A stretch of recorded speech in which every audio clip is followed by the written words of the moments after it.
This is the part 10 of the story time about my Japanese friend who actually went here in the Philippines.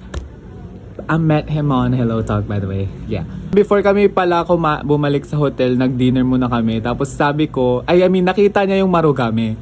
And then sabi niya, gusto niya daw itry yung marugame sa Pilipinas. Tapos ayun, kumain kami doon. It's quite different daw yung lasa, sabi niya, naalala ko yun eh. Ayun, nung nakabalik na po kami sa hotel, mag-swimming na po kami. Hihis lang kami saglit. And then, bumaba na kami dun sa may swimming pool area. Since gabi nun, sobrang lamig. Sobrang lamig ng tubig. Before kami mag-swimming, nag-picture-picture muna kami like, picture mo ko dito, picture mo ko dyan, picture mo ko dito, picture mo ko dyan. And cellphone po niya yung gamit ko kasi wala pa po akong iPhone nun. Naalala ko nung first day, hiniram ko talaga yung cellphone niya para mag-mirror selfie. What the frick?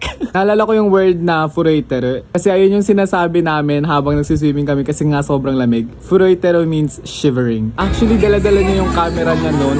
Kaya nag-video din kami. Tapos ayun, nag-swim kami. Pero hindi kami tumagal sa swimming pool. Kasi nung hinawakan ko yung balikat niya, nanginginig siya. Tapos sabi ko, hello, bakit nanginginig siya?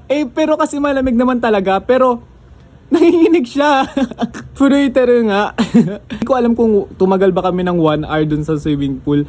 Pero kasi nilalamig na kasi siya, nanginginig na siya. Kaya umahon na rin kami agad. Tapos naalala ko, since Saturday nga noon, doon na po ako matutulog sa hotel room niya. And then, eto.